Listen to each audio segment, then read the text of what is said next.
Muito boa tarde, queridos amigos do Picuinha, e para você que está assistindo em outro horário, boa noite, bom dia ou boa madrugada. Eu sou o professor Pablo Jamil, que hoje com o meu amigo Oliveira Soares, já que o Tessaro faltou mais uma vez. Sabe aquele aluno que vem só de vez em quando, só para pegar a chamada? Turistão. Responde a chamada e vaza. Hoje parece que novamente a garganta do Tessaro foi pro pau, tão feio que ele teve que dar ponto. E hoje ele ia tirar os pontos. Ai, meu Deus do céu. Vai saber o que foi que ele fez, né? É isso aí, né, cara? Que loucura, bicho. Mas é uma pena que ele não esteja aqui. Eu gosto. Sim, a participação do Tessaro é ótima. É fantástico, fantástico. O comentário dele sempre é muito bom. Mas estamos aqui com um monte de coisa para discutir hoje, né? Hoje nós temos muitos assuntos, né? Porque tá lá na nossa capa que hoje é o episódio 3 da nossa cobertura da guerra de Israel contra o Hamas. Mas há outros tópicos que nós precisamos discutir hoje também, que sacudiram bastante aí a última semana, né? Então você lembra que o Picuinha é o seu hebdomadário. Seu hebdomadário. Que nome, hein? Jornalístico, né? É a sua curadoria de notícias e comentários. Então, nós vamos fazer isso aí, ó. O pessoal eu já fiquei muito feliz, porque eu entrei aqui e o pessoal já começou a comentar.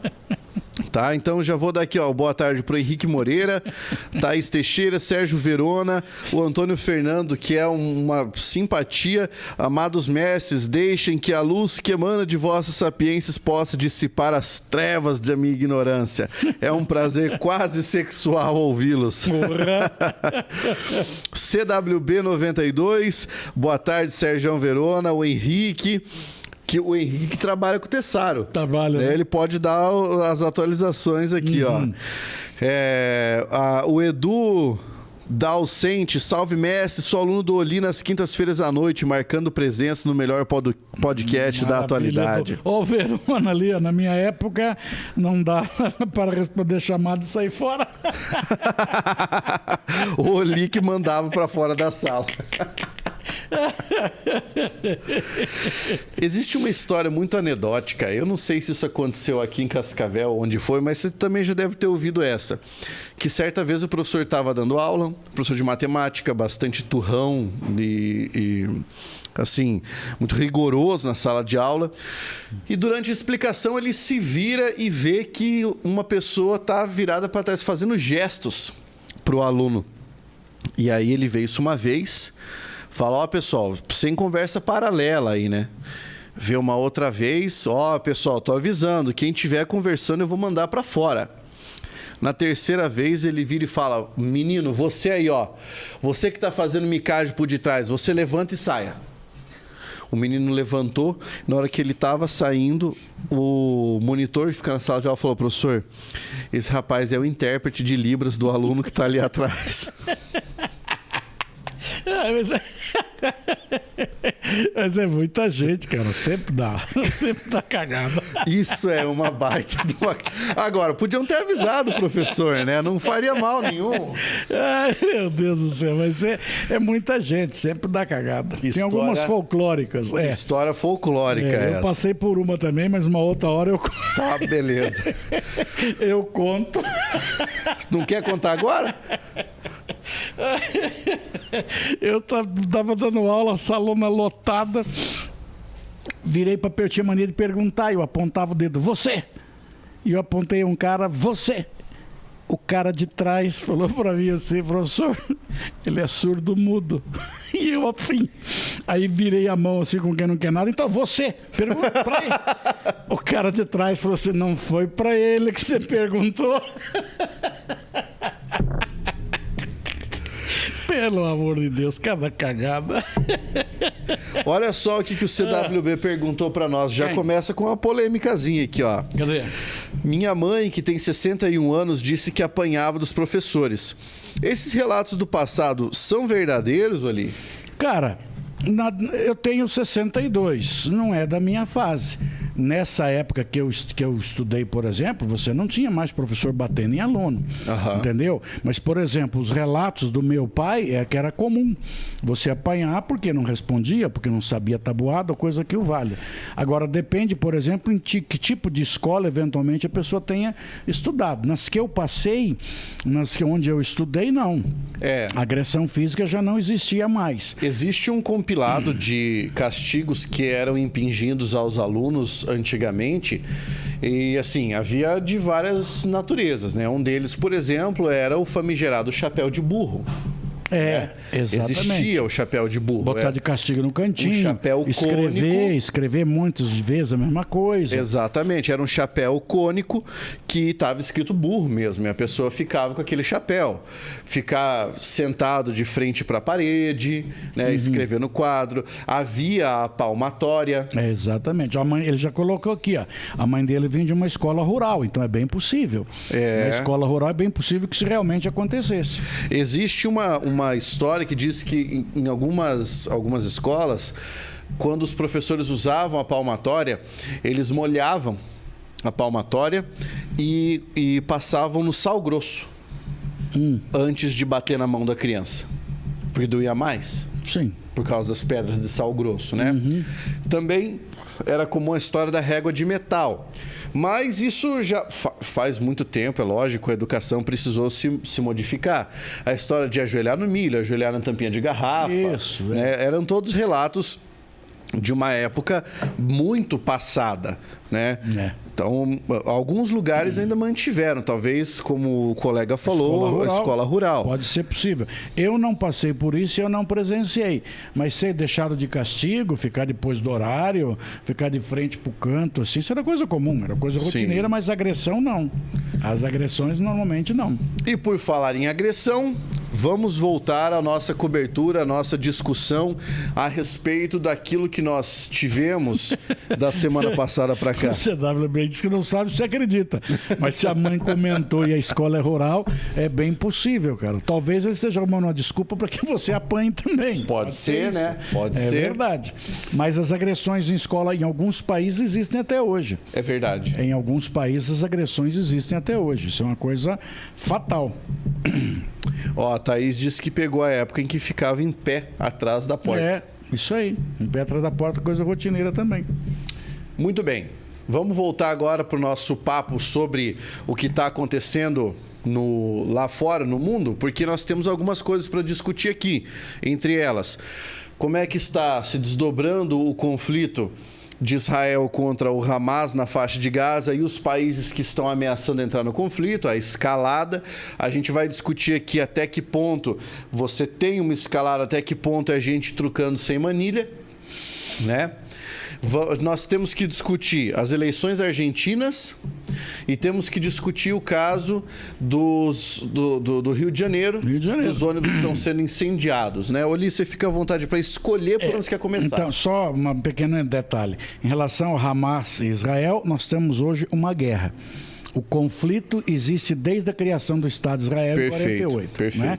Os conflitos sempre existiram, praticamente são pouquíssimos períodos de paz, mas o que nós temos hoje é uma guerra. Guerra declarada. É uma guerra declarada entre o Hamas e a figura de Israel.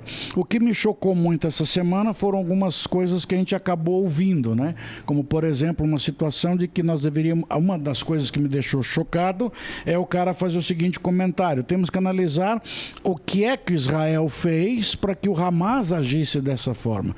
Quer dizer, então estamos culpando a vítima. É praticamente, na minha visão, o mesmo caso do estupro, né? A mulher foi violentada e a pessoa pergunta para ela o que é que ela fez para que ocasionasse aquela violência. É a mesma coisa. Outra discussão que eu achei interessante é que a ideia de que Israel poderia revidar de uma forma proporcional. Essa palavra proporcional, se você pudesse me esclarecer semanticamente o que é, ela me deixou muito intrigado. Porque proporcional, para mim, seria 1 por 1. Então você matou um, eu mato o outro. Então, na minha visão, tivemos uma festa rave em Israel, vamos procurar uma festa rave em Gaza. Lá em Gaza. Mataram 40 bebês, procurarei 40 bebês. Violentaram 100 mulheres, violentaremos 100 mulheres. Essa é a proporção de 1 para 1. Mas pode ser, por exemplo, a proporção do gueto de Varsóvia, 1 para 20. Ou seja, cada alemão morto, 20 judeus deveriam morrer. Então, essa palavra proporcionalidade eu achei um troço muito estranho. Outra coisa, né, Oli? Esse foi um comentário que saiu, né? E você vê que muitos jornalistas ali, quando estão trazendo esses comentários, estão tentando racionalizar essa guerra, eles se esquecem de que é uma guerra. Esse é um fato. E que a guerra não é racional. Exatamente, não tem racionalidade numa guerra. Né? A guerra não é nacional, não é racional. Nós já comentamos anteriormente, no outro episódio, que ninguém tentou racionalizar o ataque de Londres a Dresden, para saber qual era a proporção, sabe? Ou ninguém tentou fazer Estados isso. Unidos, no Afeganistão e no Iraque? Pois é. Eu não vi, por exemplo, a ONU mencionar que a resposta dos Estados Unidos ao terrorismo no 11 de setembro deveria ser proporcional. É uma coisa que eu não consigo entender. Então, assim, é uma situação muito triste, sim, terrível. Terrível para qualquer nação, para qualquer país. O sofrimento dessas pessoas é incomensurável. Tanto o sofrimento dos judeus que tiveram a sua vida abalada e foram abalados pelo terror no ataque do Hamas, quanto pelos palestinos, que são praticamente agora, à exceção do Hamas, mas vamos considerar 2 milhões de civis que estão tentando sobreviver todos os dias, né? Pela infelicidade de a guerra ser dentro do seu território, porque a guerra está ali dentro. Né? Exatamente. Então é por isso que você, lógico, você vai ter mais baixas civis do lado palestino, porque a guerra está onde os palestinos estão. E isso é o histórico de todas as guerras. Onde está a guerra, as baixas são maiores, certo? Agora, você como jornalista, sentado lá no seu ar-condicionado, falar, não, tem que ser proporcional. Bem, vamos aqui a alguns fatos que talvez as pessoas não saibam. Quando uma pessoa está numa guerra, um soldado numa guerra, vamos pensar nesse pessoal que trabalha na infantaria, né? Que vai fazer a invasão do território.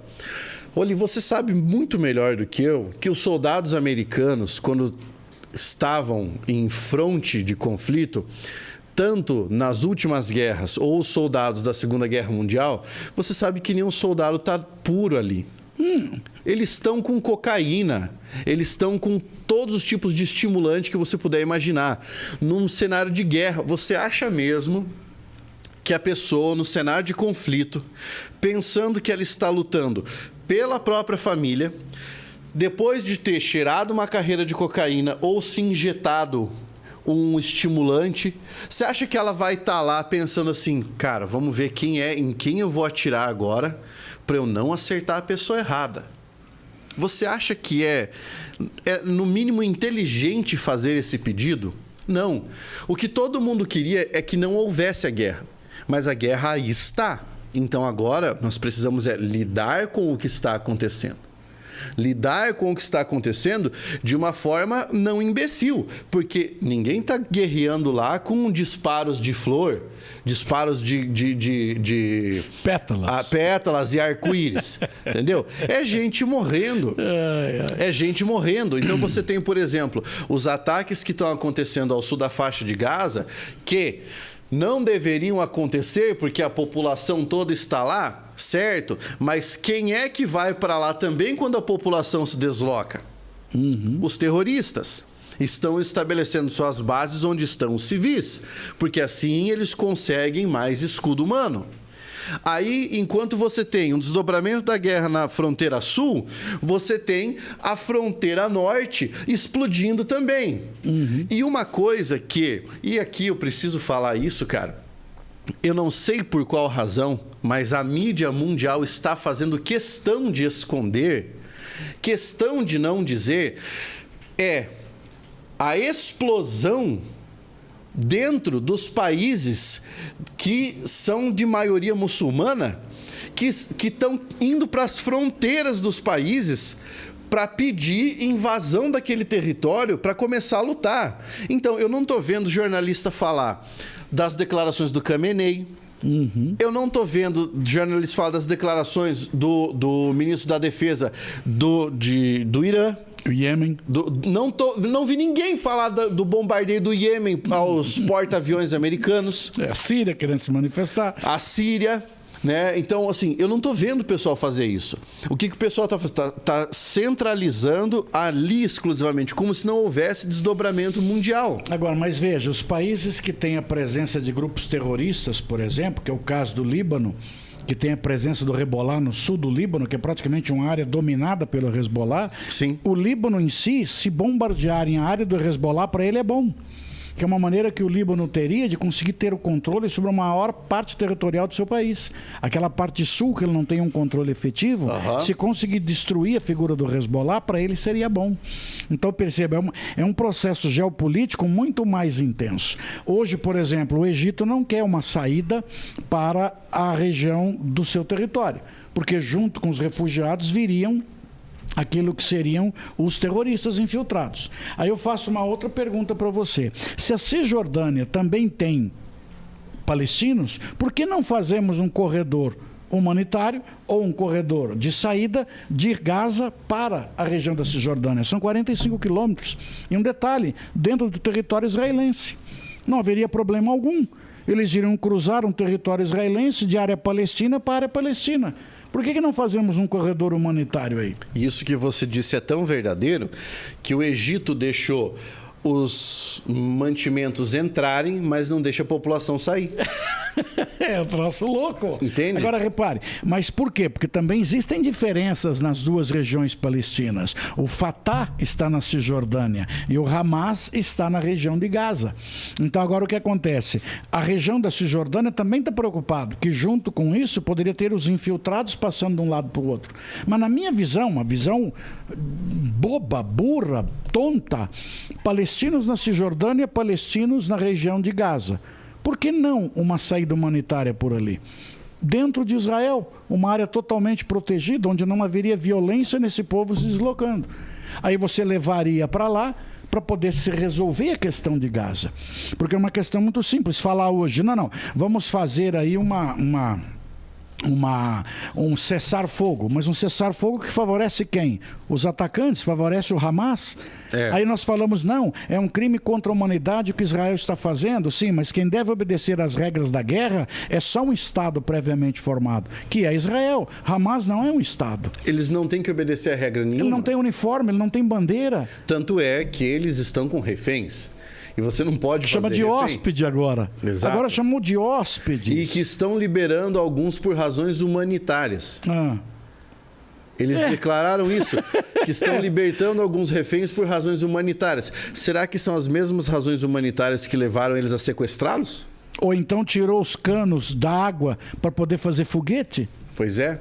Eu não sei só que marca que é aquele cano, mas deve ser um baita cano, tá? Mas agora perceba, eu continuo não tendo açúcar, né? Mas tudo bem, o açúcar só vem aqui quando o Tessaro tá aqui. Viu, Will? Você viu que o Alil falou? Né, que o açúcar só vem pra cá quando o Tessaro tá aí. Tá aqui, puta. Não, adoçante. Adoçante. Como é que eu vou conversar com adoçante? O Vinícius Duarte falou pra nós que a CNN Brasil está lendo uma nota do Hamas. Certo? E eu vou dizer para você, eu estou acompanhando muito do que eles estão falando pela CNN e lá eu posso destacar um jornalista que é arrazoado, que é o Lorival Santana.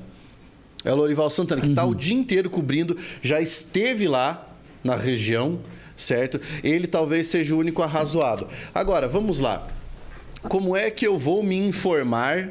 Como é que eu vou buscar informações e esclarecimentos por um grupo terrorista? Seria a mesma coisa que eu pegar e ler as notas ou ler os esclarecimentos do Estado Islâmico.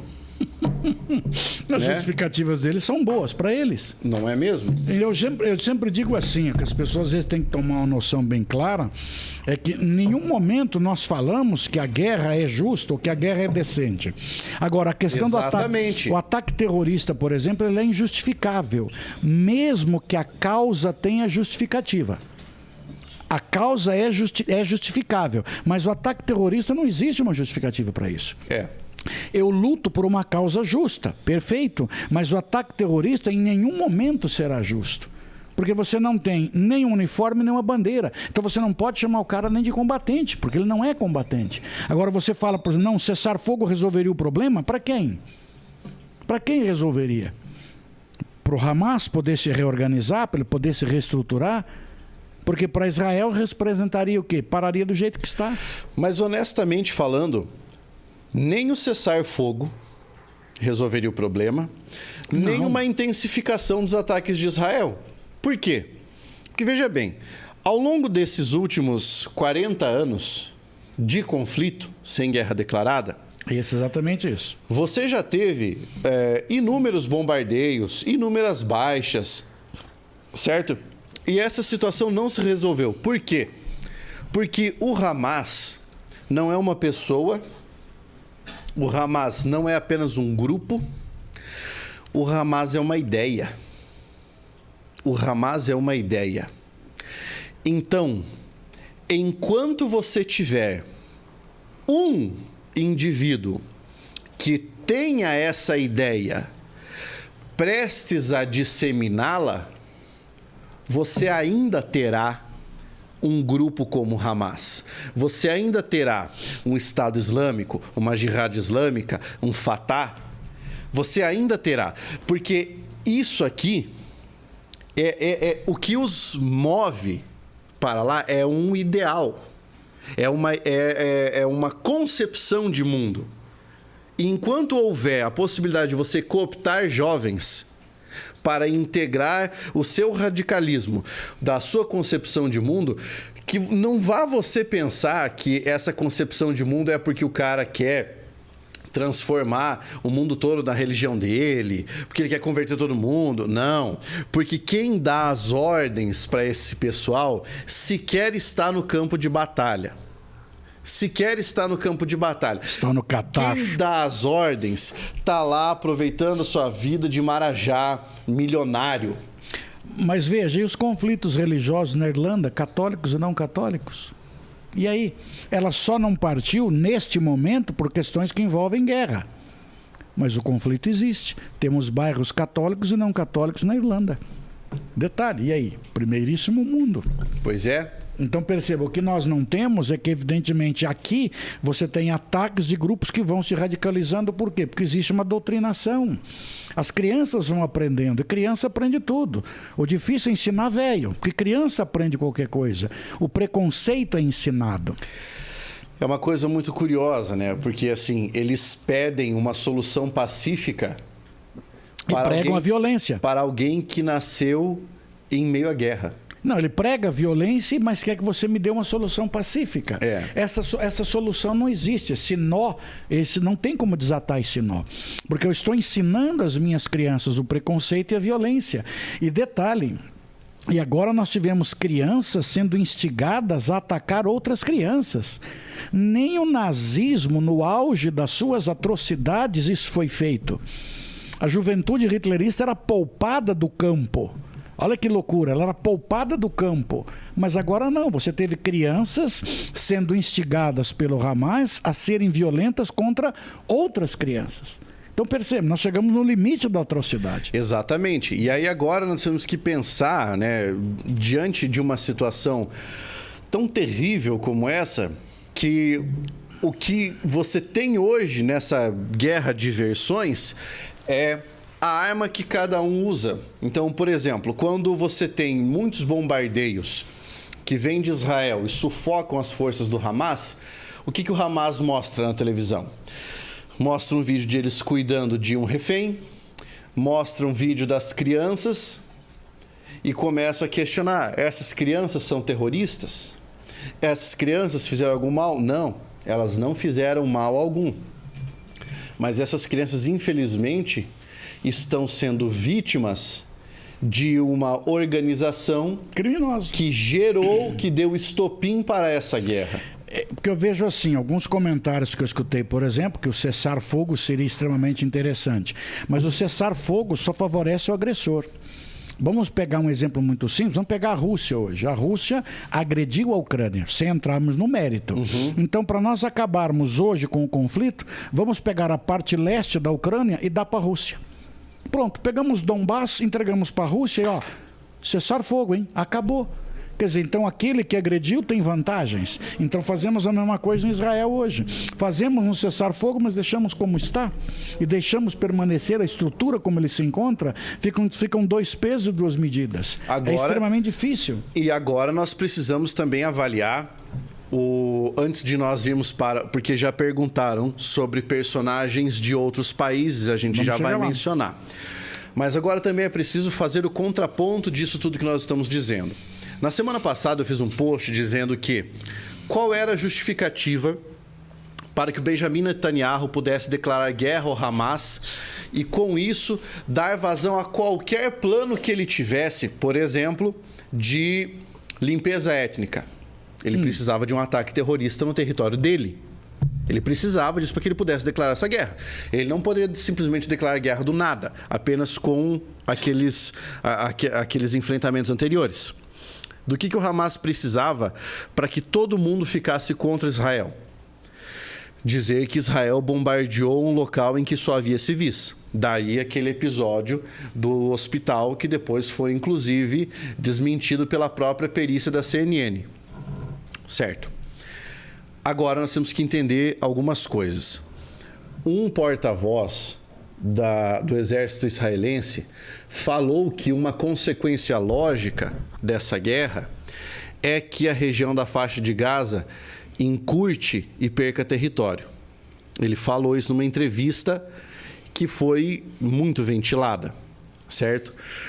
Porque agora, queira ou não, esse movimento de diminuir a força ou de diminuir o território da Palestina, agora, entre aspas, mas muitas aspas mesmo, não sou eu que estou dizendo isso, isso está legitimado pela guerra. Eu não estou dizendo que isso tenha sido um plano desde sempre. Eu não estou ecoando as vozes daquilo que o pessoal tem propagandeado. Mas estou dizendo que, se isso fosse um plano, agora está legitimado pela guerra. Porque a guerra vai permitir que isso aconteça. A guerra vai permitir a anexação. Cara, a Palestina, Gaza, 40 quilômetros por 10, seco e sem água. É um plano muito mirabolante, muito teoria da conspiração, para a gente imaginar que todo esse aparato fosse feito a troco de uma área como essa. Existem áreas muito mais interessantes a serem discutidas do que essa. Ah, sim, eu concordo então, percebam, contigo. É uma coisa assim, parece uma teoria da conspiração, né? Mas você lembra... vai elaborando uma série de histórias para ver se alguma delas fecha com aquilo que o cara está falando. Mas você lembra aquilo que eu falei no nosso último episódio, que eu acho que seria muito arriscado eles lutarem e aí de uma hora para outra falarem, não, agora a Palestina vai perder território? Por quê? Porque durante o tempo todo dessa guerra, a afirmação foi: ninguém está preocupado em tomar o território palestino. Você entende o que eu quero dizer? Eu falei, vai ser muito arriscado se chegar uma declaração dessa a aparecer. Porque vai dar combustível para essas vozes que estão falando que se trata de uma guerra de limpeza étnica. Cara do céu, mas da onde, bicho? Tirar a limpeza étnica ali... Puta, mas tem que procurar, tem que forçar muito a amizade para chegar nesse ponto. Pois é. Porque quando você fala numa limpeza étnica, você vai especificamente contra um grupo. E aí, se fosse realmente uma limpeza étnica, o que a gente teria? Você não teria, por exemplo, a ideia de se fazer um canal humanitário de saída. Porque existe uma situação. Gaza hoje, ela passa por um cerco ou ela está sitiada? Porque no sítio você não entra nada e não sai nada. Você o mata pela fome, pela sede, pela falta de combustível. O cerco permite que existam as entradas e saídas. Ele dá um corredor humanitário. Então, se você tem a diferença entre massacre e genocídio, a grosso modo é esse. Um massacre, você deixa uma válvula de escape. Você tem uma rota de fuga no massacre. No genocídio, não. Quando você faz o genocídio, você impede a rota de fuga. Aí que você tem ideia do chamado genocídio. Ah, não acredito. Brincadeira, o Tessaro veio pra cá. Não, a gente entende? falou uma coisa séria. É, e o Tessaro chega. Então, perceba, essa é a situação, cara, que eu vejo. Às vezes o cara é um troço tão mirabolante, uma coisa tão louca que se fala, e vai se dando argumentos pra isso. E é o perigo daquilo que eu tava te dizendo. Sai uma frase como essa, Ô, meu querido. ela alimenta. Ai, que bom que você tá aqui, cara. O que é que tá acontecendo? Chegou inchadinho aí? Cumprimentar. Chegou atrasadinho o nosso amigo Mas aqui. eu falei que eu tinha médico. Pois é, foi no Eu médico. ia poder vir, mas eu falei, não Ai, que posso bom que você largar. veio, que bom que você veio. Lê os comentários aqui até ele se Vou ler organizar aqui, ó. aqui. Senta aqui, mestrão. Vamos lá. Nós paramos lá em cima, no milho lá. Ajoelhar no milho. Ó, aqui, ó. Do Edu. O Edu falou: guerra é aquela coisa. Velhos que se odeiam, mas não se matam, contra jovens que não se odeiam e se matam. Fechou.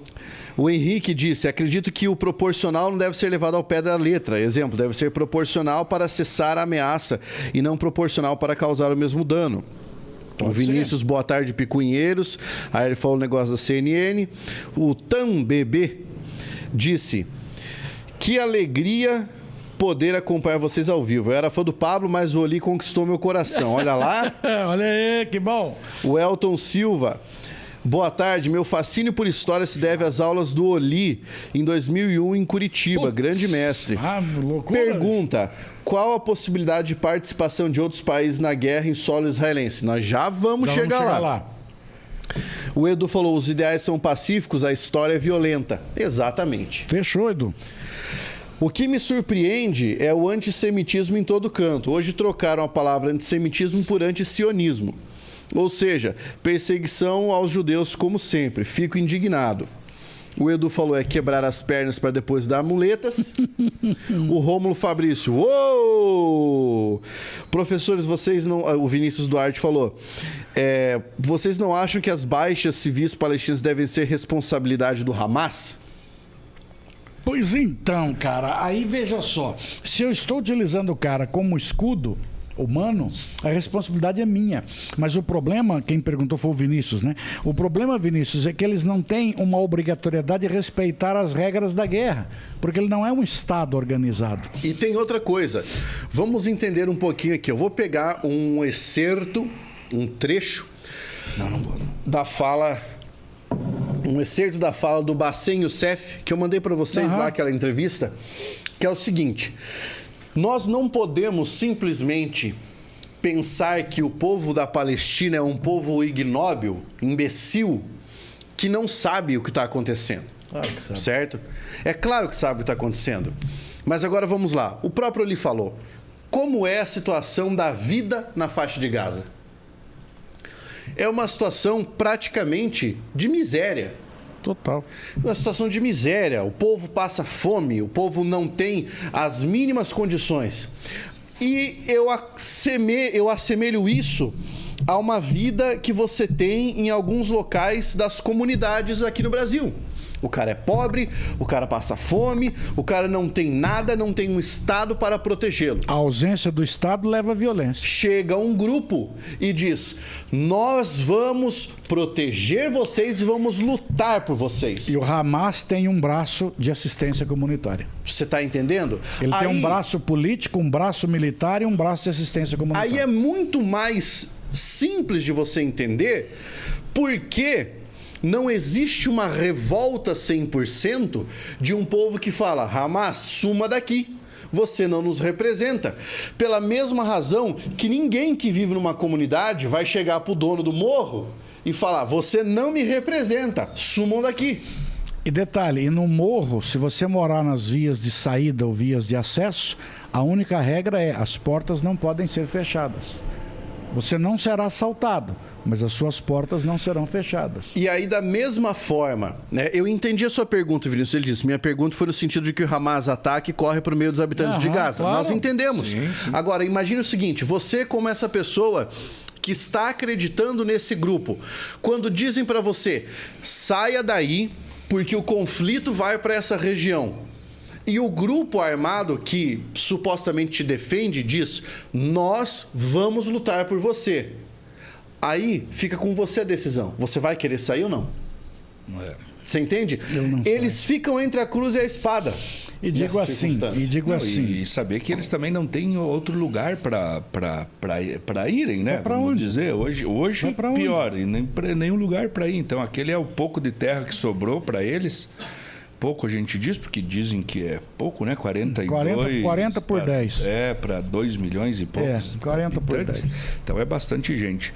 Mas o que nós temos que não podemos perder de vista é que, eu acho que você já deve ter falado, eu peço desculpas aí pelo meu atraso, fiz uma cirurgia na garganta, por isso da garganta agora vai ficar profunda, né? Tirei as amígdalas aí, que já era 10 anos para ter feito essa cirurgia, e o nariz era quebrado, já não respirava direito. Ah, você fez tudo? Tudo, aí tô Você não viu fudido. que ele tá com o Eu vou narizinho? fazer das amígdalas provavelmente semana que O vem. narizinho tá...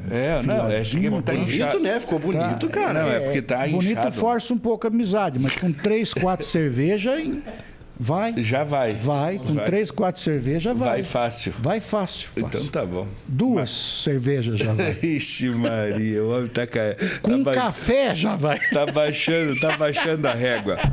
Mas o que nós temos que pensar sempre é assim, cara, nesse conflito não há santos. Ninguém está dizendo aqui que o sionismo, o povo de Israel, tudo ocorre dentro da maior tranquilidade, como se fossem santos que estivessem agindo ali também. A gente sabe que há excessos de ambos os lados, né? Mas nós temos que lembrar que, primeiramente, esse conflito iniciou, esse agora, né, o fatídico de 7, iniciou depois de um ataque terrorista gigantesco perpetrado dentro de uma comunidade, que representava, de alguma maneira,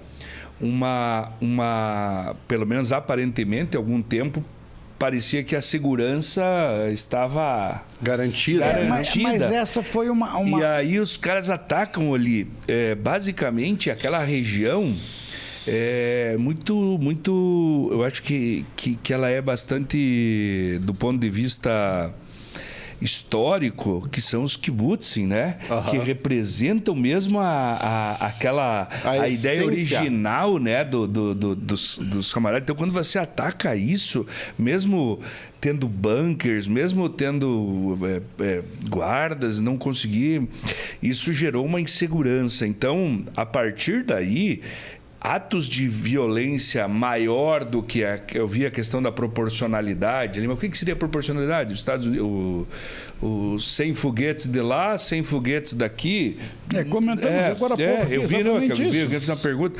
Esse tipo de proporcionalidade me parece que não é, né? Dentro de um grupo de artilharia, é muito melhor você ter um franco atirador derrubando, que você vai ter menos danos colaterais do que atirando um foguete sem direção de qualquer maneira. Então essa ideia da proporcionalidade também fica um pouco complicado. Mas eu acredito, acredito que precisamos buscar a paz aí de qualquer maneira, né? Porque a Aline até comentou aqui, é muito cômodo reduzir tudo ao Hamas. Claro, ela tem toda a razão.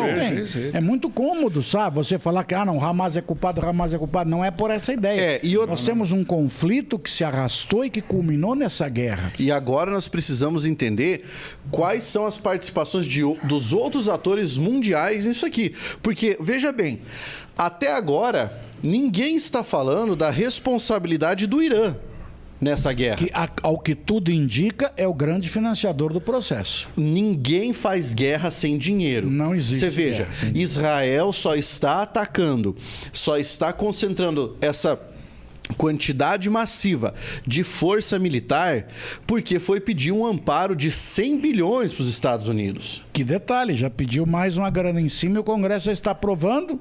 Mas a popularidade do Biden já caiu. Ou porque, afinal de contas, a economia não está tão boa assim. Quem financia Israel? Estados Unidos. Israel pode ser uma potência, mas não é das maiores. Precisa da grana disponível para a guerra. Isso é exatamente. Fato. E daí o financiador são os Estados Unidos. Aí você tem, do lado do Irã, o Irã responsabilizando os Estados Unidos pela guerra. Exatamente. Quando é que vai chegar o momento de se falar, por exemplo, na ONU, nessas assembleias da ONU que não estão servindo para bosta nenhuma, não estão resolvendo nada, nada mesmo? Quando é que vai chegar a hora de responsabilizar o Irã? Porque você tem lá gente que está insuflando o sentimento de guerra, gente que está querendo uma escalada do conflito, mas fica assim, ó. Né? Não é bem comigo, olha, só se fizerem tal coisa eu vou entrar. Mas e os milhões vazados do Irã para os organismos terroristas? Isso é responsabilidade do Irã. Aliás, o Hamas não teria cometido aquele ataque inicial. Ninguém é louco de começar um ataque sem receber alguma coisa do tipo, ó, eu tô aqui para te tancar, né? Então, não teria feito isso sem outro apoio. Por que é que o Hamas, no segundo dia de conflito, já disse aliás, por que o Hezbollah, no segundo dia de conflito, já deixou claro pro Hamas que todo o arsenal deles estava à disposição do Hamas? E aí agora você tem, por exemplo, os observatórios do Irã publicando vídeos do Hezbollah e publicando vídeos do Hamas. Então, você sabe de onde isso está vindo. Você sabe de onde isso está vindo, mas essa responsabilização não está chegando. E detalhe, os grupos são inimigos entre si, mas tem um inimigo comum que é o Israel. Exatamente. Detalhe, alguém tem que me pagar um dinheirinho para poder brigar lá, senão eu não vou. E detalhe, o dinheiro que entra para esses grupos terroristas, uma boa parte deles é dividido para a diretiva, para fazer o seu volume de patrimônio pessoal. E o resto ele aplica. Os loucos que estão ali, que são aqueles que são os militantes, é que vão para frente de combate. Por qual razão Tá o no Iêmen... Catar. O chefe está no Catar. Por qual razão o Iêmen foi bombardear o porta-aviões americano? Não, e o Iêmen só não está mais quebrado porque é um só, meu Deus do céu. Ele está com ajuda humanitária desde 2015. Agora vem a pergunta.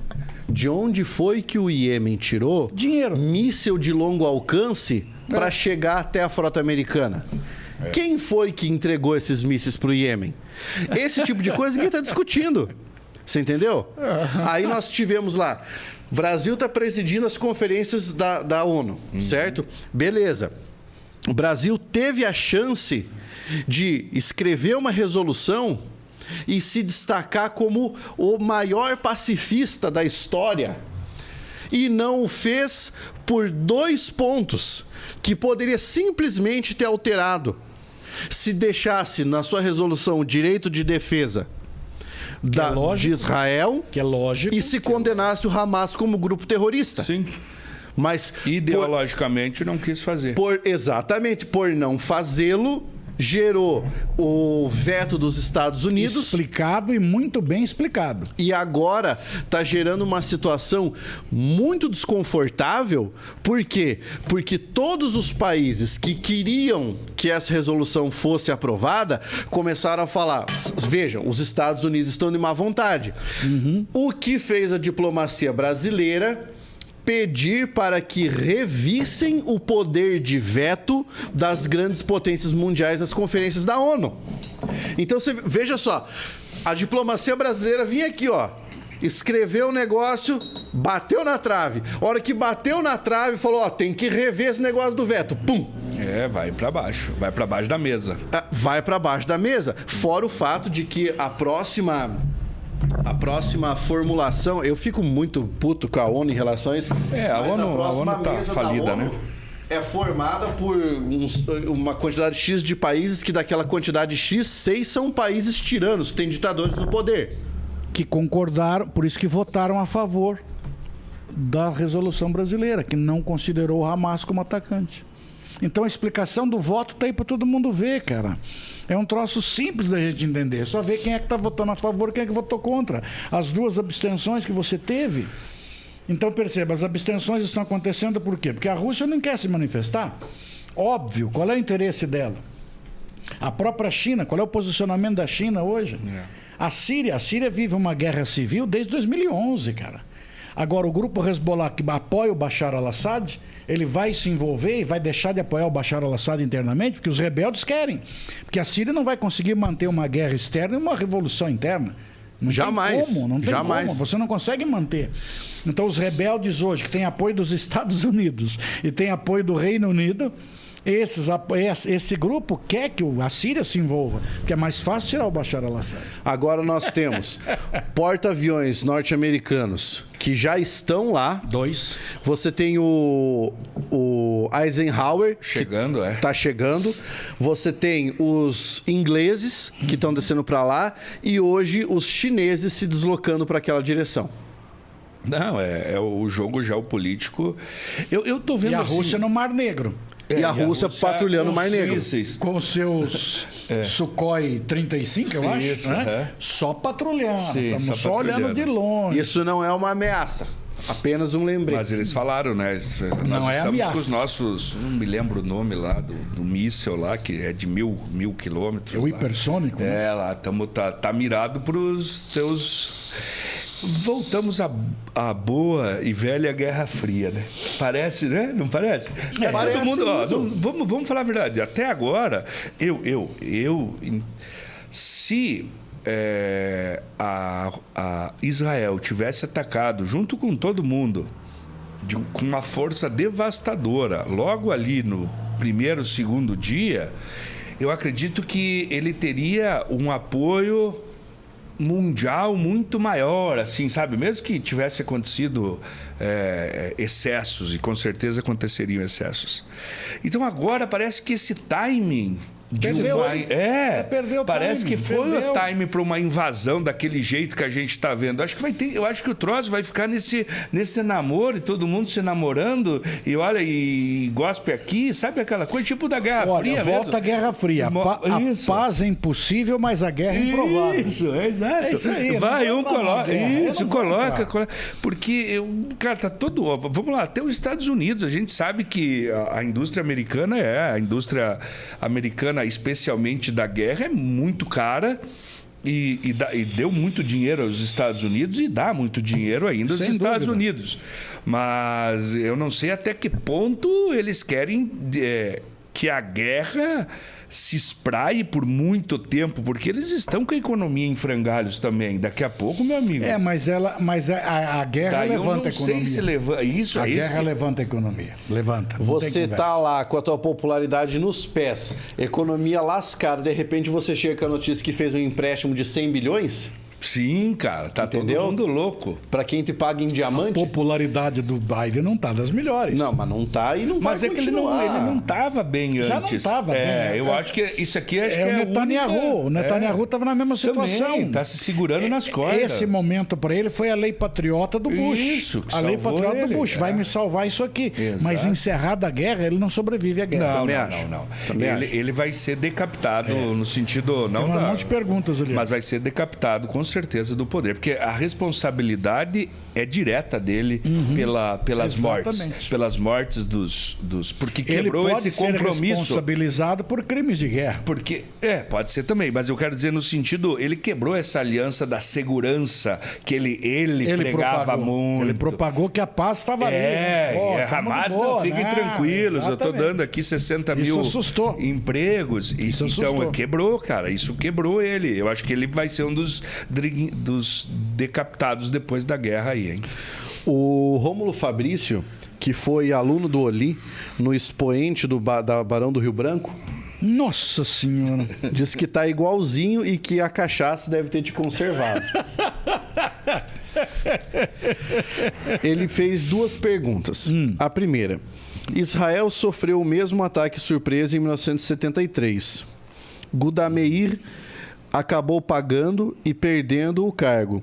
Bibi já pode ser considerado um ex-ministro? Sim, pra mim. Eu direto. penso assim, o Rômulo aqui, na minha visão, ele está nesse caminho.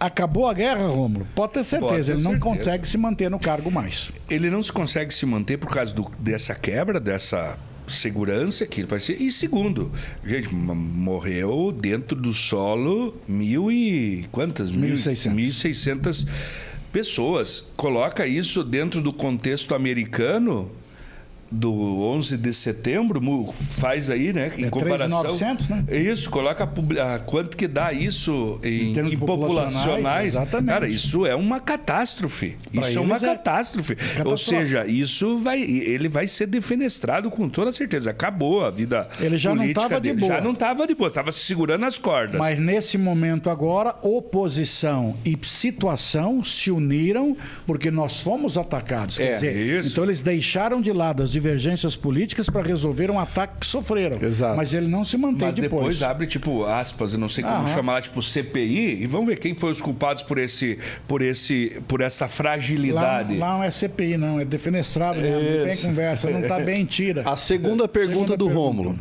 Estados Unidos em uma crise financeira. Essas guerras não estão vindo em um bom momento para aquecer o mercado americano e superar a crise? É o que a gente estava discutindo. É sempre um jogo pesado, é sempre um jogo pesado de saber, né? Mas é fato. Não. Ó, veja só, eu deixa vejo só fazer que a um guerra dado da histórico. Ucrânia, eu vi alguns movimentos que aceleraram o envio de armas para a Ucrânia, porque já eram armas que estavam ultrapassadas ou quase sendo ultrapassadas e precisam ser substituídas. Vencendo prazo de validade. Isso, então já aproveitou a OTAN e falou assim, ó, leva de brinde aqui, Se você a trocar- Suécia já meteu uns quantos caças, vai. O custo americano para trocar, digamos, o dispositivo de explosão dos mísseis, quando está dentro do prazo de validade, ele custa 10 bilhões de dólares para trocar os dispositivos de explosão. Então, não precisa raciocinar demais. Sim. Segundo ponto interessante, só me permita numa questão histórica, tá? Em 1914, os Estados Unidos era devedor da Europa. Em 1918, 4 anos depois, ele era credor da Europa. Numa posição tão boa que ele criou o American Way of Life, o modo de vida americano, tentando, inclusive, com o ato Volstead, inibir o consumo de bebidas alcoólicas, que é a lei seca, mostrando que os Estados Unidos, além de rico, não tinha vícios. Olha que legal. Sim. Então, esse estágio de coisas maravilhosas, fruto da Primeira Guerra Mundial. A crise 29 quebrou os Estados Unidos. Ele, então, entrou numa política de obras públicas. Obras públicas de fazer asfalto no deserto. Isso. Ele fez obras públicas. Contratava e descontratava. O número de desempregados saiu de 13 milhões para 5. Aí começou a aumentar, quando chegou em 39 ele estava em 7, porque as obras vão ficando prontas. Começou a Segunda Guerra Mundial. Em 41 ele tinha 800 mil desempregados. Ou seja, a guerra é fabulosa, cara. A guerra é fabulosa. A indústria bélica americana está rindo sozinho. É provavelmente hoje a grande salvação americana. Claro. É a grande salvação americana. Para o balanço do comercial deles, Não com tem certeza. O que discutir. Não tem o que discutir. Para o caixa, né? As armas que foram para a Ucrânia, por que não vão as top de linha, cara? Por que não vai a top de linha? Não vai um F-23, eu acho, 22, acho que 23. Não vão esses aviões. Vão os aviões o quê? 15, 16. Não, mas são excelentes, mas tem o 18, tem o 21, tem o 23. E aí, esses não vão? Por que não vão? Porque a tecnologia de ponta continua sendo linha. Isso é fato. Isso é fato. Como os aviões Sukhoi russos, até agora não entrou na guerra contra a Ucrânia. Só está patrulhando o Mar Negro para mostrar, ó, eu tenho avião bonito, eu tenho avião bonito. Mas esse é o panorama. A guerra é fabulosa, cara. Se não morresse ninguém, a guerra não pararia nunca. Porque ela dá lucro para todo mundo. E agora você tem alguns movimentos em outros países em que estão atacando as bases americanas dentro dos países. Exatamente. Né? Isso é diretamente ligado a Israel, né? Porque muitos historiadores, o Oli me corrija, sabem, né? Ou acreditam que a busca por fortificar Israel, os Estados Unidos que fortificou Israel, como uma questão geopolítica mesmo, colocar alguém no meio dos árabes. Claro. O petróleo está lá, cara. Como é que não botei uma ponte ali? Então vejo que o jogo, em 1914 ali, 1914,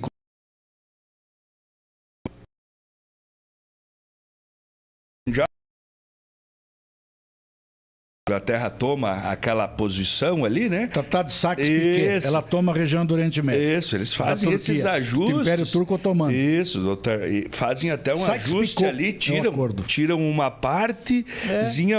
Aqui sabiam que tem petróleo, vamos tirar desses caras, vamos colocar aqui para o Iraque, onde a gente consegue controlar o jogo. E na minha opinião, é por isso que até agora o conflito não escalou.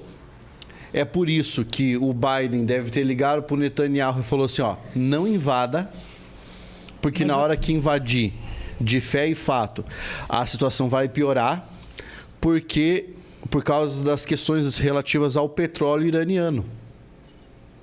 É por isso que até agora ninguém está responsabilizando o Irã também. Por que você não tem o mundo inteiro condenando o Irã? Porque o petróleo dele interessa para todo mundo. É lógico.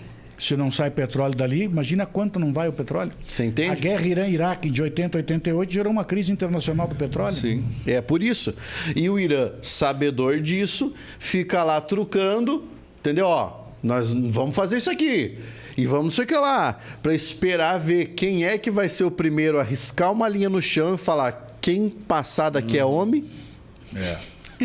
Para começar essa pauleira toda. É um jogo, alguém falou aí, jogo de xadrez, exatamente, o jogo é de xadrez, são muitos interesses geopolíticos envolvidos, e quando a gente fala geopolíticos, aqui no máximo, no macro mesmo, não é apenas implantar a democracia ou a liberdade, colocar todas as questões. O acordo de Israel com a Arábia Saudita é em função do gás. Meu Deus. A preocupação da Rússia é o gás que vai sair dali para abastecer a Europa. E se vocês me permitem, continuando no âmbito da geopolítica, mas só para não deixar esse nosso programa como o terceiro a falar exclusivamente sobre a guerra, vamos comentar as eleições argentinas?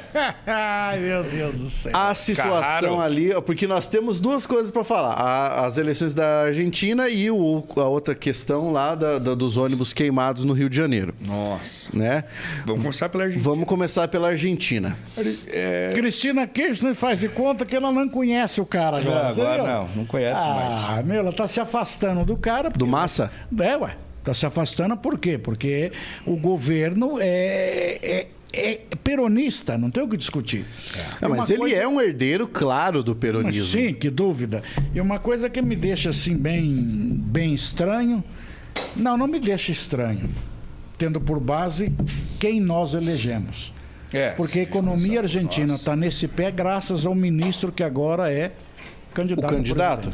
Não, isso não dá. 140% de inflação. Ela está com inflação maior que a da Venezuela.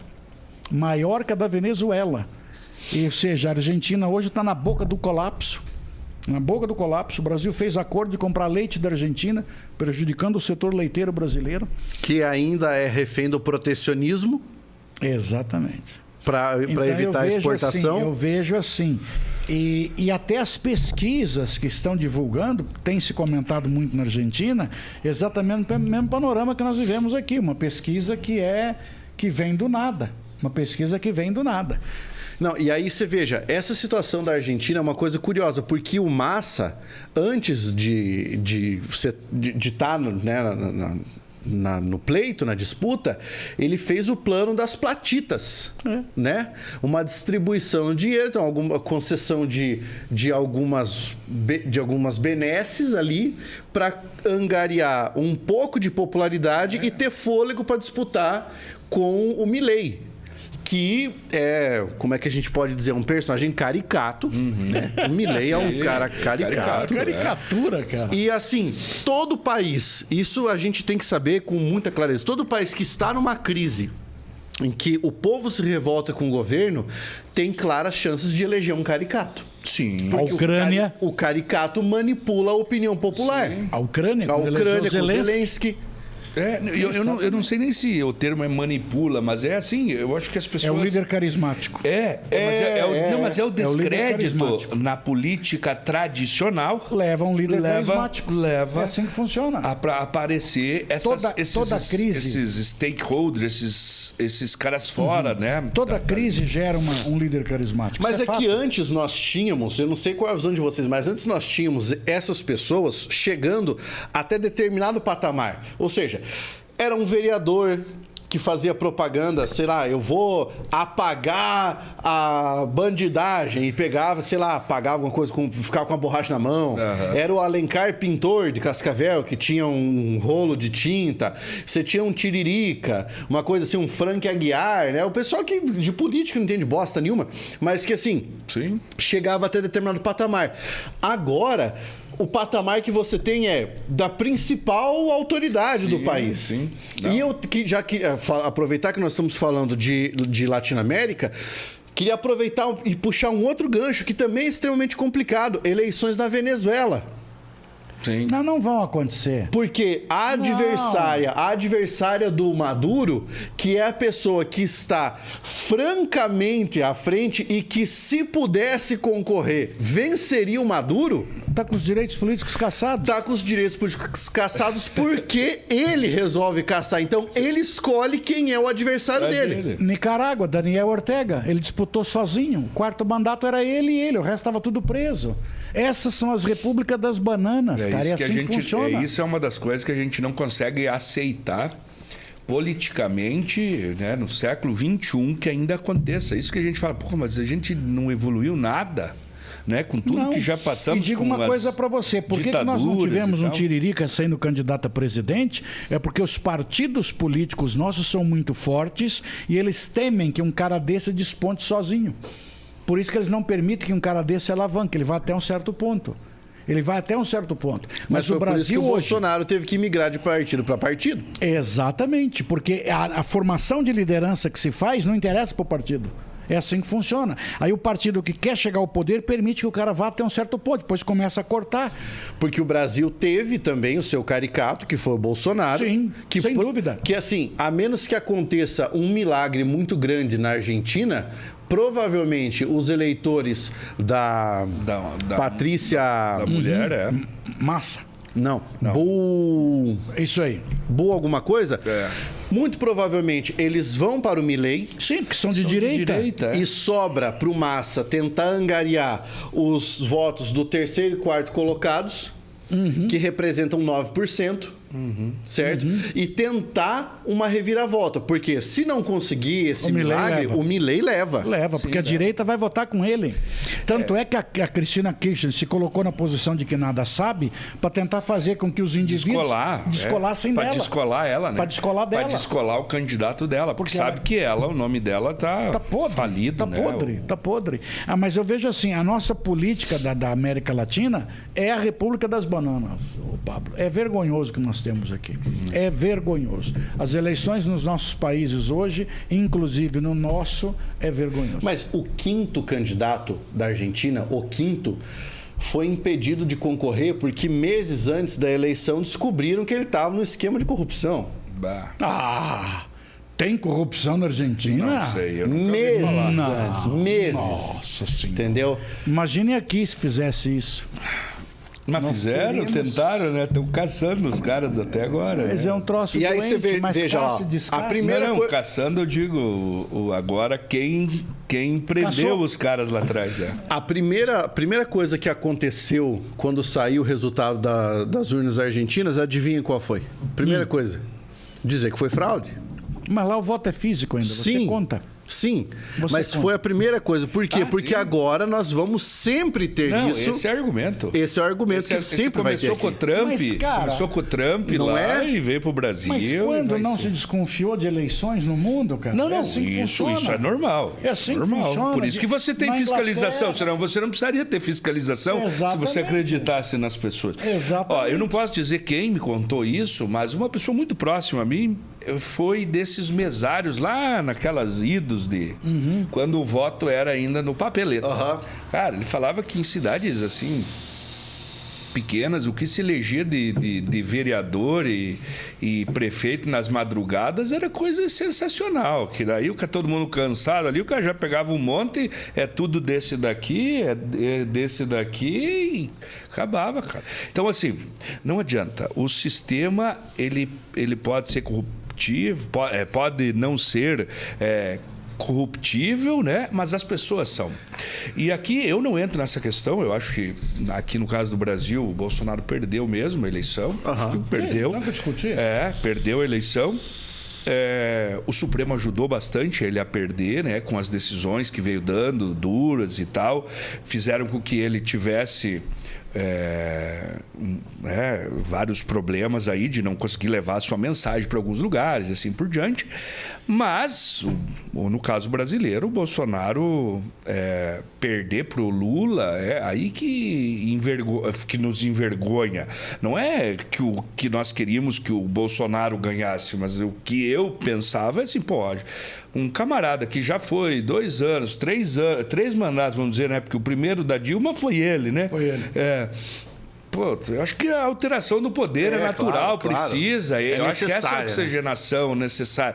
Aí, sem contar tudo que já tinha por trás, né? Então, eu acho que é isso que nos deixa tristes. A gente vê isso acontecendo na Argentina, na Venezuela. Agora, acho que ganhou alguém, um diferentão aí, um empresário também no Equador, né?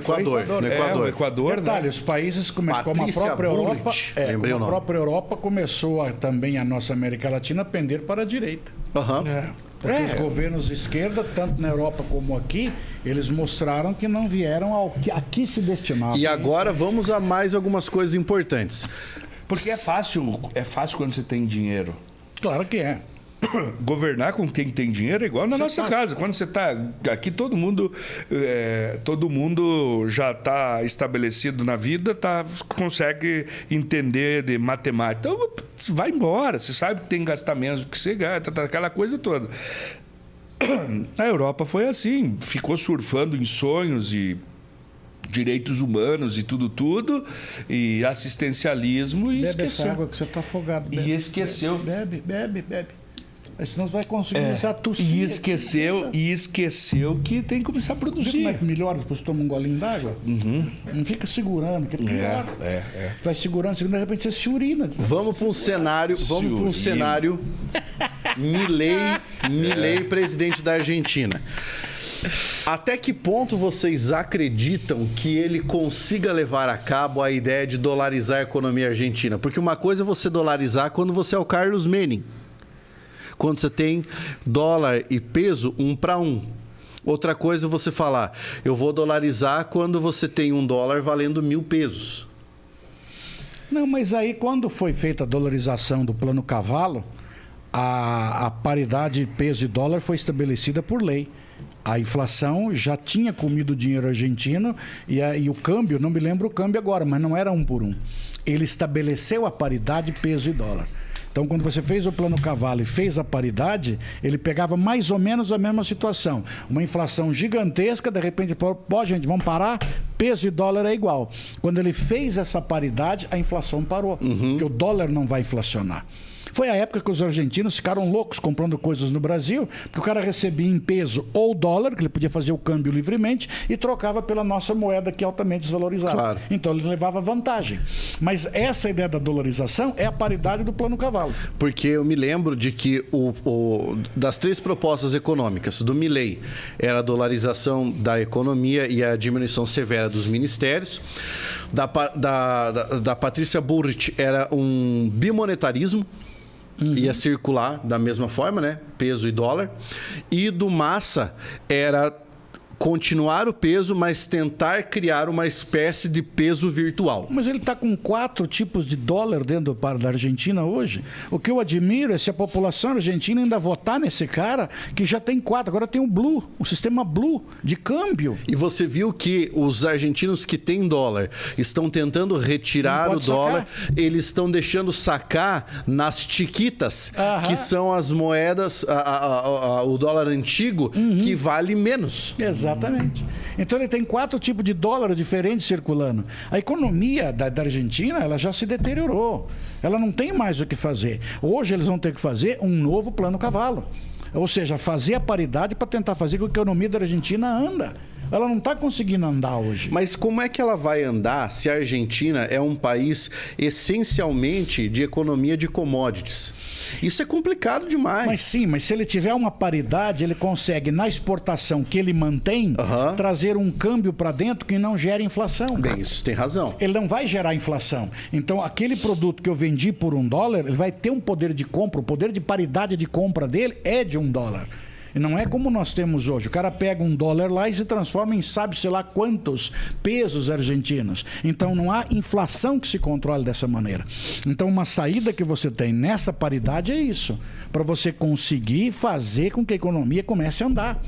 Porque ele tá vendendo, cara. Ele continua vendendo. As commodities estão sendo vendidas. Mas então, agora vamos para outra questão. O Milei não vai ter maioria na Câmara deles. Tá, mas eu conheço vários governos que não têm maioria na Câmara e com o passar do tempo consegue ter.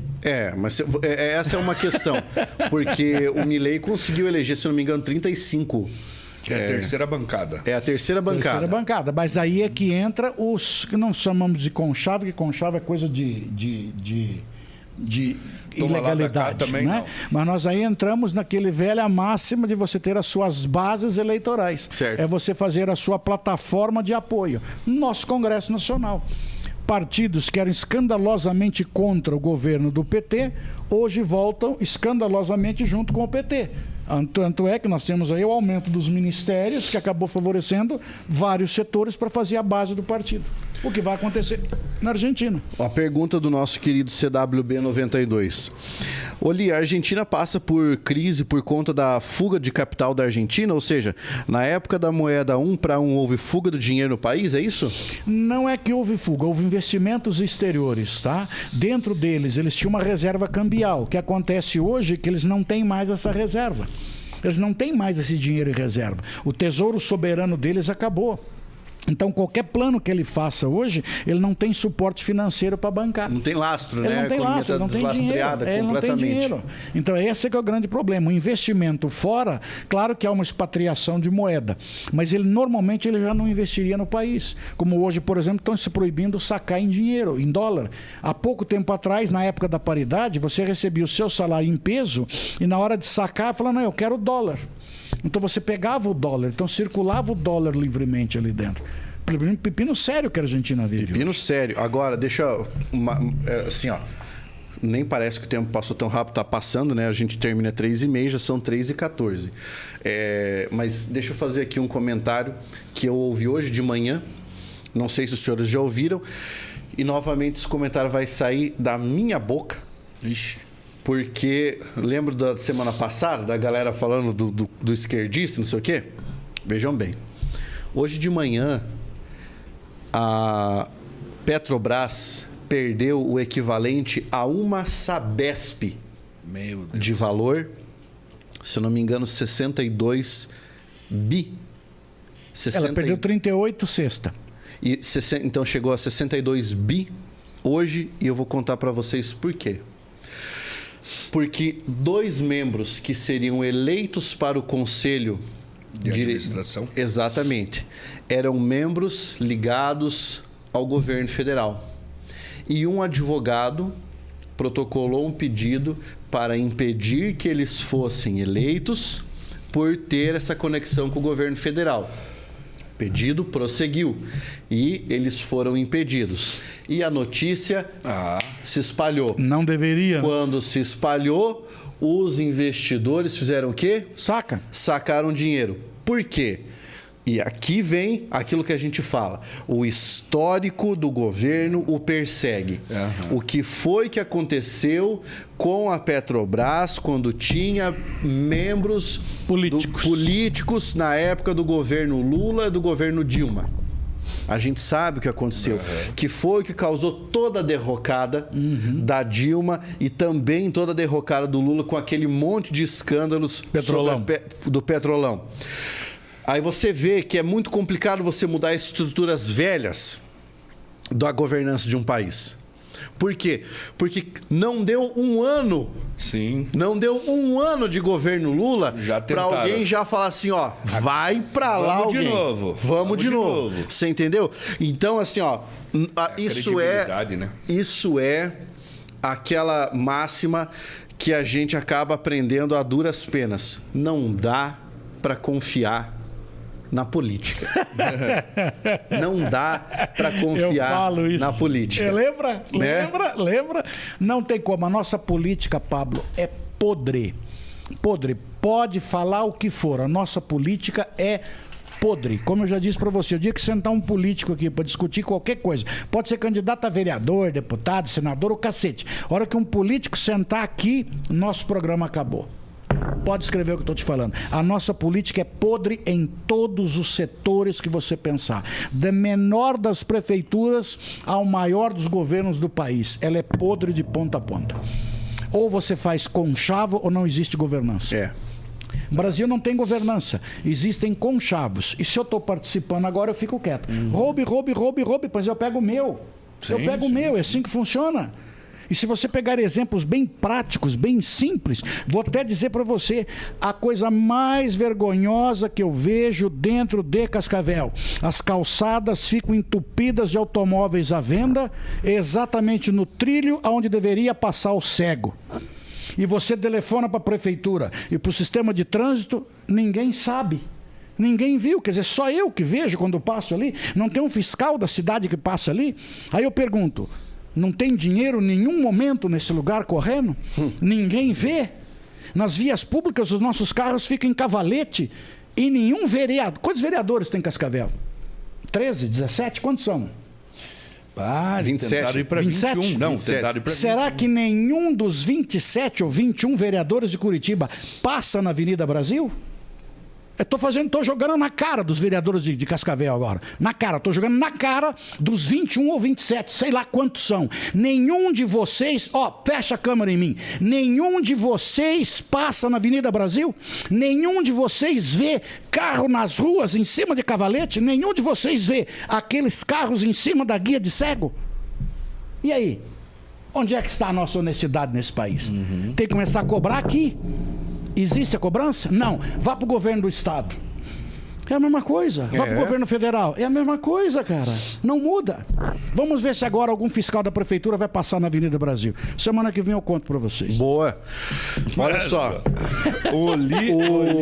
O CWB falou uma coisa interessante. Ele falou, olha, senhores, o melhor presidente é aquele que é odiado pelo povo. Fechou. Por exemplo, Itamar e Temer. Dito isso, vejo o Ciro apanhando de ambos os lados. Não sou fã do Ciro, mas está se tornando atraente. Vou falar uma coisa para você de quem é filiado ao PDT. Tá? No livro do Ciro, que eu inclusive acho que emprestei para alguém. Não foi para mim. Comigo? Pro Tessado. Já li, já tá lá na minha mesa para te devolver. Então veja, você vai lembrar disso. No livro do Ciro, ele fala que se o PT voltasse ao poder, ele ia fazer de novo com a Petrobras. A prova está no que aconteceu ontem. Tá aí. Pronto, entendeu? tá aí, ó. Ele falou isso. É por isso que era um candidato tão impopular. Sim. Exato. Tão impopular. Porque ia lá e falava, e batia de um lado, batia do outro, não abraçava ninguém. E falava uma série de coisas que são verdadeiras, como, por exemplo, o fato de o Brasil ser um país dos rentistas. O Brasil é o paraíso dos rentistas. Onde é que a galera vai colocar dinheiro para viver de renda? No Brasil. Por causa dos nossos juros. Sim. Quer coisa melhor do que isso? Não é? Exatamente. Você pode ver que todo cara que é coach de finanças fala: você tem que pôr os juros compostos para trabalhar para você. Veja o que vem na sequência ali. Que mais? O CWB falou do Rio de Janeiro ali. Ele falou aqui, ó. Você tem que ver como é a infraestrutura do Rio de Janeiro. Veja os ônibus, rodam sem portas. Exatamente, com as pessoas em cima. Não, o Rio, desculpe, eu conheço pouco o Rio, mas as vezes que tive lá, eu falei, cara, aqui não tem mais jeito. Vamos pegar o gancho do Rio para falar da história da milícia, então? Vamos? Sim.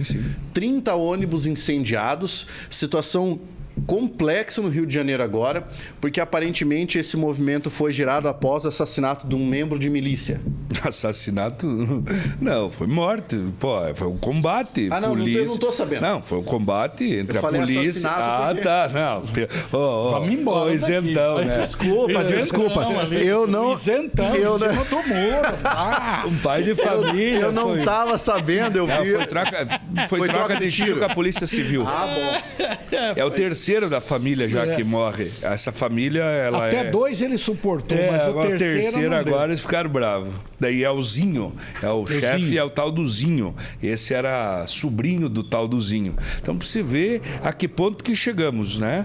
Um estado, vamos dizer um estado? Não, vamos dizer uma cidade, mas é o estado quase todo, refém, né? Imagina, os caras pegam, manda todo mundo descer, mete fogo no ônibus porque mataram um bandido. Isso não é terrorismo? Óbvio. Mas um terrorismo humanitário, que ele mandou as pessoas descerem. Não, ele não queimou as pessoas. É a mesma coisa que eu digo pra você. Sai do hospital, que eu vou te tacar uma bomba aí. Isso.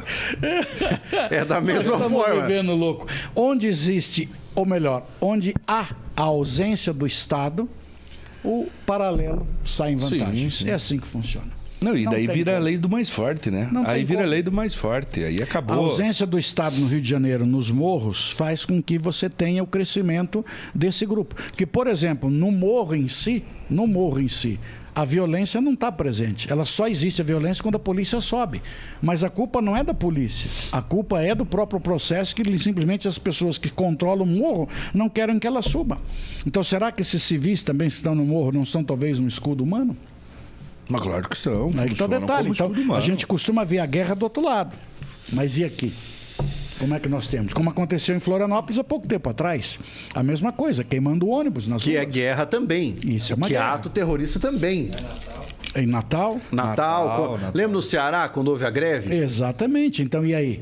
Mas nós costumamos ver os outros como sendo um grande conflito, mas e o nosso? Então, esse é um problema sério. Eu a ausência mandei total ontem, do Estado. eu mandei ontem e falei, meu Deus, cara, estamos aí todo mundo discutindo, os caras colocando fogo em 30 ônibus e nós estamos aqui de boa, ninguém falando nada, mídia Como de se boa. nada tivesse Não, acontecendo. normal, é normal. Morreu normal. lá, vai queimar Morre ônibus. alguns, ou um ou outro só, e assim vamos levando. É que o detalhe hoje. custa, né? Vamos lá, imaginar que um ônibus desse custe 1 milhão. 1 milhão. Então você 1 milhão e imagina, 200. olha o prejuízo econômico, alguém tem que pagar essa conta. Passagem depois paga. Exatamente. Daí, novamente, aquele mais pobre É quem vai pagar. vai pagar a conta. É quem vai pagar, não tem o que discutir. O Henrique falou uma coisa muito inteligente aqui. Cara, eu gosto muito de quando o Henrique participa. Participe mais, velho. Ele falou, ó, Petrobras está com um posicionamento questionável, fazendo recompra de ações a preços que não valem a pena. Imagina. Eu entendo o seu ponto de questão aqui, mas de certa forma, lógico que eu não entendo novamente o ingresso da galera ali, né? Mas eu entendo a ideia dessa recompra, que tem a ver com o projeto de retornar para o Brasil um percentual maior de ações da Petrobras. E é só nesse ponto que eu entendo. Também não digo que isso seja uma coisa, que essa recompra seja uma coisa muito boa, mas eu só entendo esse movimento por essa perspectiva. Certo? Mas perder uma Sabesp de valor de mercado por causa disso que aconteceu, E a recompra tenta segurar o preço no mercado. os nossos aeroportos também não estão indo muito bem, né? Nossa! Não, no Brasil é foda, cara. Os caras não conseguem administrar 2 aeroportos lá, que fizeram o leilão, ficou um para Infraero e o outro não sei para quem. O Galeão e o Santos Dumont lá. No primeiro dia disse que deu problema. Já deu problema lá e daí já tá faltando, já tá tendo não sei quanto de prejuízo, cara, não consegue arrumar. É porque desce avião nesse aeroporto. Deve Esse é o ser grande muito difícil. inconveniente. Aí eu já não gosto de ver uma notícia dessa porque eu sou aerofóbico. Entendeu? Aí eu vou ficar sabendo Vai pousar no lugar desse que os caras estão meio em confusão. Exatamente. Que tal o cara lá tá dormindo? Cara, você sabe que o Brasil já viveu um caos aéreo na greve dos controladores de tráfego aéreo. Sim. Né? A gente já teve um problema sim do 2006, caos aéreo 2007, brasileiro. Exatamente. Quem fala muito bem sobre isso é o Lito Souza, do canal Aviões e Músicas. Ele fala muito bem sobre esse assunto aí. Que É mais? isso aí, galera. Tem mais gente participando hoje, hein? Ah, sim, o pessoal tá discutindo aqui, ó. O Sérgio Verona disse que a Dilma faliu loja de 1,99. Não, a Dilma é um fiasco. A Verona também é. A Dilma vai conseguir falir o banco do BRICS, cara. Você vai ver. Pode se notar aí. Começou o empréstimo em real. Já começou? Começou. Emprestar. Pablo, você gosta de avião? Adoro. Principalmente quando ele está no chão. Desligado. Não, vou falar. Quem me conhece, vive mais próximo e sabe, eu sou aerofóbico. Eu morro de medo de viajar de avião, mas viajo. Entendeu? Eu ainda consigo controlar a minha aerofobia. Ela não é a ponto de eu não viajar, mas eu me pelo. Ele... É? É. Não, eu tenho uma dificuldade grande assim com avião, porque olha que engraçado, eu não tenho medo nem do pouso nem da decolagem. Eu tenho medo Da calmaria. de quando tá lá em cima tudo bem, aconteceu uma merda, explodiu o avião. Meu Deus. Uma coisa muito improvável. Tenho medo do avião ficar de cabeça para baixo. Já conversei com o piloto me falou que isso é quase impossível de acontecer. Tipo, foi uma ou duas vezes na história da aviação que isso aconteceu, mas o medo é irracional. É irracional. Né? Então, para mim é difícil. Deve ser de outras vidas aí. Deve ser, ou foi ser viciado no avião, talvez. Às vezes, num banheiro de avião, abusaram Você não dele. viu o vídeo do cara que foi pego Eu vi. fazendo sexo no banheiro do avião? Não vi, ainda bem. Porra, comissário de bordo abriu, tava lá uma loucura, cara. Ah, isso acontece. Acho que é o sonho de todo guri de 15 anos, foi né? isso. Não, mas, ó, respondendo ao CWB, eu sou entusiasta da aviação, eu leio muito sobre isso, eu assisto muito, eu gosto de meteorologia, eu gosto de saber sobre o funcionamento do avião, tudo, modelo de aeronave e tal. O meu problema é quando ele decola. É. Entendeu? E quando eu tô dentro dele. Eu sou aquele tipo de pessoa que não consegue dormir no voo. Caraca. CWB perguntou se eu tenho medo. Olha, você tem medo de derrubar o sabonete no banho? Você veja que o Olê é um cara que tá esperto. Eu tenho, cara, eu tenho. Eu tenho medo de roubar o sabonete do banho e ele pegar. Falando nisso, cara, só pra terminar aqui, assisti de novo, depois de, sei lá, 50 anos, mas não, uns 20 anos que eu não via o filme, Memórias do Cárcere, cara, de 84. Né? Que filmar, assisti agora com esse nariz aqui, não conseguia levantar, fui assistir ele de novo. Cara, que atuação, cara, que filmaço do Graciano Ramos, né? Graciliano Ramos. Vale muito a pena lembrar. Aí tinha lá um momento que daí o cara... Imagina, caras presos lá, fudidos lá, todo mundo lá. O cara... tinha um namoradinho lá. Aí o Graciano Ramos tá mijando assim. Ele olha pro lado dos caras ali, né? No ato libidinoso. Vucu. Daí o cara olha, eu falei, putz, aquela literatura, né? Da época, né?